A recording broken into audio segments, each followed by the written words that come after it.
कि ये सच्चाई बता रहे हैं, वहां जो कमी है उसकी सच्चाई बता रहे हैं। तो भैया, सच्चाई बताना क्या सिर्फ कमी दिखाना सच्चाई बताना होता है? सच्चाई बताने का मतलब ये होता है कि जो कमी है उसको आप दिखाओ, उसके बारे में आप बताओ, लेकिन उसको कैसे दूर किया जा सकता है ये भी तो बताओ। और जो वहां अच्छा है वो भी तो बताओ। महाकुंभ में हुई भगदड़ और महाकुंभ की आलोचना और जो कुछ भी इसके बारे में कहा गया, इससे एक बात स्पष्ट होता है, जो हम आगे आपको बताएंगे कि इसमें स्पष्टता क्या है। और जितने भी गिद्ध मीडिया वाले जो महाकुंभ में सिर्फ नेगेटिव देख रहे थे, जो विरोधी दल वाले लोग जिनको सिर्फ नेगेटिव दिखता था, पॉजिटिव कोई बातें नहीं दिखता था, उन सब की बोलती बंद हो गई है। जिस तरह से आज वहाँ पे शाही स्नान देखने को मिला, सबकी बोलती बंद है। असल में इन लोगों को दिक्कत ये नहीं है कि वहाँ पे कुछ लोगों की मौत हुई, भगदड़ हुई, दिक्कत ये नहीं है। दिक्कत ये है कि इनके लाख विरोध करने के बावजूद, इनके लाख भ्रम फैलाने के बावजूद इतने लोग महाकुंभ पहुंच कैसे गए? और पहुंच गए तो पहुंच गए, वहां पे कोई एक दूसरे का जात नहीं पूछ रहा है, कोई एक दूसरे का धर्म नहीं पूछ रहा है। अरे सनातनी तो छोड़िए, दूसरे देश से, दूसरे कंट्री से लोग जो सनातन को जानना चाहते हैं, सनातन के ऊपर रिसर्च करना चाहते हैं, पढ़े लिखे हैं, साइंटिस्ट हैं, ऐसे लोग महाकुंभ में आकर न सिर्फ भीड़ देख रहे हैं, मेला घूम रहे हैं, बल्कि त्रिवेणी में डुबकी भी लगा रहे हैं और अपने आप को बहुत आनंदित महसूस कर रहे हैं। अब ये तस्वीर देखकर विरोधी दल हो या फिर ये गिद्ध मीडिया वाले हो, सबकी बोलती बंद है। इनके पास अब शब्द ही नहीं है कि अब बोले तो क्या बोले। ये व्यवस्था योगी आदित्यनाथ का किया है और इतना तगड़ा व्यवस्था कोई कैसे कर सकता है? जो कहा गया सोशल मीडिया के माध्यम से, ऑनलाइन ऑफलाइन जो भी कहा गया, अब तो उससे कई गुना ज्यादा यहाँ पे व्यवस्था मौजूद है। इनकी बोलती बंद हो चुकी है, अब इनके पास कुछ बचा नहीं है। अब ये अपनी दुम दबाकर बिल में छिपे हुए हैं और मौका तलाश रहे हैं। ऐसा नहीं है कि ये छिपे हैं तो खामोश हैं, ये मौका तलाश रहे हैं कि अगला भगदड़ करने का मौका कब मिले, कैसे मिले। लेकिन अगला मौका अगर मिल भी गया तो एक भी साजिशकर्ता बचेगा नहीं, और जो किए हो उसका भी जांच चल रहा है। घबराना नहीं, जांच चल रहा है और सबको सजा मिलेगी, जो भी इसमें दोषी पाया जाएगा। कोई बचने वाला नहीं है, कुछ नहीं छिपाया जा रहा है, कुछ भी नहीं, जो कुछ भी है सब सामने आएगा।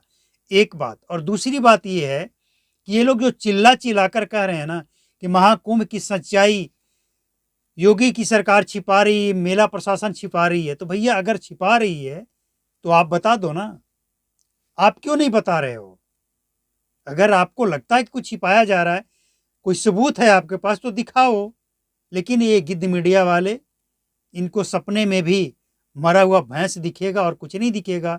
देश में महाकुंभ में इतने विदेशी सैलानी आ रहे हैं, विदेशी श्रद्धालु आ रहे हैं, डुबकी लगा रहे हैं, सरकार की, प्रशासन की व्यवस्था की वाहवाही कर रहे हैं, वो इन लोगों को बर्दाश्त नहीं हो रहा है। इनको ये लग रहा है कि हम तो जात पात में बांट रहे थे, जनगणना की बात कर रहे थे, जात में बांटकर हम वोट लेना चाह रहे थे, लेकिन ये तो सारा दाव उल्टा पड़ गया। यहाँ तो पंडित भी और एक धोबी भी, मतलब ऊंचे से ऊंचा जात और नीचा से नीचा जात जो इस समाज में है, सब वहाँ एक सा है, किसी में कोई भेद ही नहीं है। सब एक ही घाट पे एक साथ डुबकी लगा रहा है। दिक्कत वाली बात तो इन लोगों को ये है। तो ये वही मैसेज है जो मैसेज ये लोग समझ चुके हैं कि सनातनी अब एक हो चुके हैं। अब ये मानेंगे नहीं, किसी की सुनेंगे नहीं। और सबसे हैरानी तो तब होती है ना भैया, कि जब सनातनी होकर और सनातनी में खोट निकालता है, और कुछ लोग जो सनातनी नहीं हैं वो इनके मजे ले रहे हैं, और इन मूर्खों को पता नहीं चल रहा है। ये समझते हैं कि ये सच्चाई बता रहे हैं, वहाँ जो कमी है उसकी सच्चाई बता रहे हैं। तो भैया, सच्चाई बताना क्या सिर्फ कमी दिखाना सच्चाई बताना होता है? सच्चाई बताने का मतलब ये होता है कि जो कमी है उसको आप दिखाओ, उसके बारे में आप बताओ, लेकिन उसको कैसे दूर किया जा सकता है ये भी तो बताओ। और जो वहाँ अच्छा है वो भी तो बताओ। लेकिन नहीं, गिद्ध को सिर्फ गंदगी दिखेगी, ये वही गंदगी लोग हैं और गंदे ही देखेंगे, कोई फर्क नहीं पड़ता है। और देश की जनता ने, खासकर सनातनियों ने क्यों यार, सभी लोगों ने, पूरे देश के लोगों ने, 140 करोड़ में हम समझते हैं कि 5-10 करोड़ कुछ ऐसे लोग हैं, बाकी 130 करोड़ लोग ये मैसेज दे चुके हैं कि हम जात पात में नहीं बंटने वाले हैं, हम एक थे, आगे भी एक रहेंगे। और इसीलिए तो एक ही घाट में एक साथ डुबकी लगा रहे हैं। तो इनकी दिक्कत ये है। और इनको तो सबसे ज्यादा, सबसे करारा जवाब दूसरे देश से आए हुए लोगों ने दे दिया है कि भैया कोई कमी नहीं है, बहुत अच्छा व्यवस्था है, सरकार ने बहुत अच्छा व्यवस्था किया है, और यहाँ पे डुबकी लगाकर अपने आप को धन्य समझ रहे हैं, बहुत ही आनंद की अनुभूति हो रही है, ऐसा वो अपने भाषा में बोल रहे हैं। और यही चीजें इनको बर्दाश्त नहीं हो रही है। सच्चाई ये है, सच्चाई ये नहीं है जो ये कहना चाहते हैं।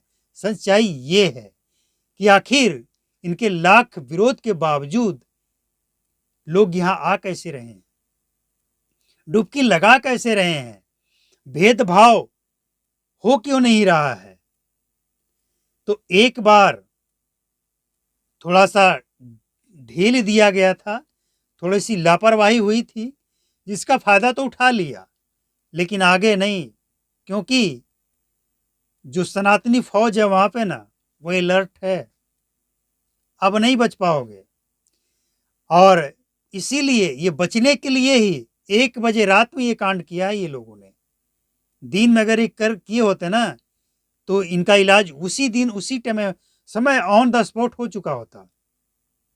लेकिन ये गहरा साजिश था, और इसीलिए तो 1 से 1:30 बजे के बीच में ये साजिश रची जाती है, और ये अपने साजिश में सफल भी हो जाते हैं। तो अंत में हम यही कहेंगे कि कारण जो भी हो, मतलब ये कि कारण जो भी हो, कमी चाहे जिसकी हो, इन लोगों की हो, प्रशासन की हो, सरकार की हो, या श्रद्धालुओं की हो, कमी किसी की भी हो, लेकिन जो घटनाएं घटी है वो दुखद है। एक भी अगर मौत होती थी वो भी दुखद था, और यहाँ तो 30 लोगों के मरने की पुष्टि हुई है जो दुखद है। और इसीलिए प्रशासन के लोग उस गलतियों से सीखते हुए अब जो व्यवस्था किए हैं वो काबिले तारीफ है। तो गिद्ध मीडिया वाले अब आकर देख ले, कहाँ हो गिद्ध मीडिया वाले, आकर देख लो महाकुंभ की व्यवस्था, योगी आदित्य ने क्या व्यवस्था कर रखा है। एक बार तो तुम सफल हो गए, अगली बार गलती मत करना, नहीं तो इतने बुरे फंसोगे कि सुप्रीम कोर्ट से भी जमानत नहीं मिलेगी। संभल जाओ, कोई चांस नहीं है अब बचने का।